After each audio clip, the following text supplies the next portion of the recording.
What's up everybody, and thank you for joining me for another video. My name is Whack4863, but you can call me Whack. Today I'm going to give you my impressions and my review of Cyberpunk 2077. Now this is probably going to be followed up with a second review of Cyberpunk 2077. So this one in particular is specific to PC. I did just go out and buy a copy of Cyberpunk 2077 for PS4, and it's currently downloading the updates. So once I have a little bit of time spent playing it on PS4, I will do a review of that as well. And I'm in a unique situation where I can actually play the game on PS4, PS4 Pro, and PlayStation 5. So I will probably do some sort of comparison video with those as well.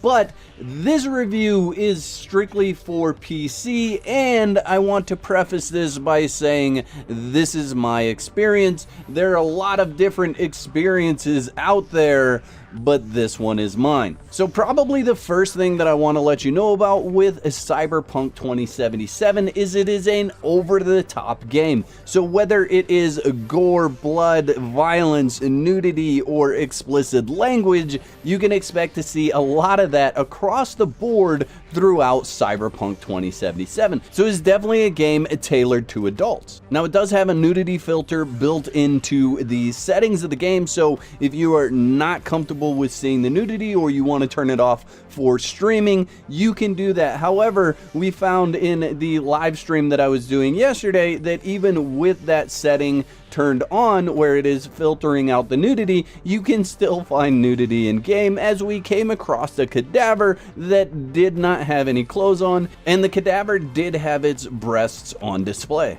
Now, if you've been following Cyberpunk 2077 at all, you know that there are a lot of reports about bugs in this game, and it's definitely not bug-free. However, in my experience, I haven't come across a lot of the bugs that are being reported for Cyberpunk 2077. Now, I am very careful to make sure that my settings aren't outdoing or outperforming my PC, so if you're experiencing a lot of bugs in the game, you might want to look at what the settings for your game are doing to your PC. And if it's just maxing everything out, you're going to want to look at toning that back, and that should help you with some of the bugs. I think most games that launch nowadays have a few bugs. Cyberpunk 2077 may have more than other games at the launch, but I think it's important to look at what CD Projekt Red is saying about the bugs and the fact that they are committed to solving those bugs, solving those issues, and fixing the performance going forward. Now, I'm just over about 60 hours in the game, and I haven't beaten the full story yet, so I cannot comment on the full story of the game.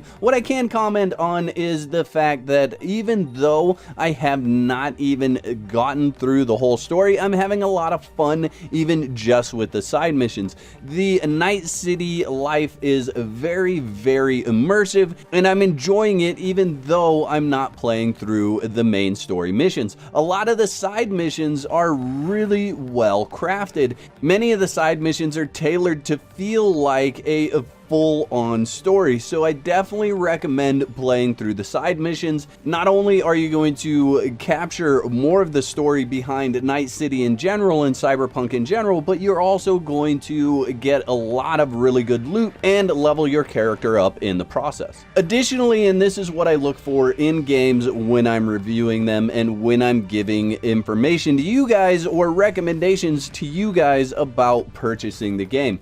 Cyberpunk 2077 has its flaws. CD Projekt Red is planning to fix those issues. Who knows how long that's going to take, especially as we come up to the holiday season. However, the gameplay is drawing me back. The things that you are able to do and interact with in the world is drawing me back. There's a lot of times where I complete a very long live stream, and even when I'm done live streaming for 5 to 8 hours, I want to jump back in the game. I want to get back in there and continue to experience the gameplay and Night City in general. And for me, Cyberpunk 2077 has nailed my addiction center. I really just want to play the game all the time. And in my mind, that's a glowing example of what a game should do. If the game draws you back, then it's a good game. Like I said, I've spent over 60 hours in game already. I've already recouped the dollars per hour of gameplay that I spent on the game. Because if it's a $60 game and I've spent 60 hours playing it, it's basically $1 per hour of entertainment. And I don't even feel like I've scratched the surface on Cyberpunk 2077. So let's look at replayability. There's 3 main paths that you can choose at the beginning of the game, and each one of those paths is said to change the game in some sort of fashion. Now, I did just start up a second playthrough as a street kid, and the beginning of the game is totally different than it is as a nomad, and my guess is that a corpo will be the same way. The beginning of the game is going to be totally different, and you're going to have different options that you can do and play through the entire game. Now, from what I've read, Cyberpunk 2077 main storyline is about 20 hours. If you were to rush through it, it's about 20 hours. However, if you are doing the side missions and doing everything else that's involved with Cyberpunk 2077, they're saying it's about 200 hours. Now, if we looked at doing that 3 times to gain all the story information for just those 3 paths, you're looking at 60 hours if you rush the story, or 600 hours if you were to play through and do all the side missions and everything like that all together. So there's a lot of content in the game to explore should you want to do that. And CD Projekt Red isn't even done with the content, so there's DLC that they're talking about launching in 2021. There's a multiplayer version or multiplayer mode that they're talking about launching in 2021 as well. So a lot will be coming to this game in addition to the fixes that they have planned. So getting down to a brass tacks, would I buy Cyberpunk again if I had all the information that I have now before purchasing it? And the answer is, well, I did. I bought it on PS4, so I now own it on PC and I own it on PS4. Now, granted, I wouldn't probably have bought it on PS4 if I didn't want to see how the game plays on PS4. I probably would have waited and just bought it directly on PS5. However, I did buy it on PS4 and I get it on PS5 as well once that launches as part of owning it for PS4. Now, all in all, in my experience, even with the bugs that I've come across, Cyberpunk 2077 is definitely a good game. And when I rate games, I rate them good, bad, or ugly. It's definitely not bad. It's definitely not ugly. Yes, some of the bugs can be immersion breaking and distracting, but at the end of the day, Cyberpunk 2077 is a good game, in my opinion. So your decision on buying it really needs to come down to a couple of factors. One, are you okay with dealing with some bugs now? And if so, go ahead and pick up the game. It's a lot of fun to play and it's got a great story.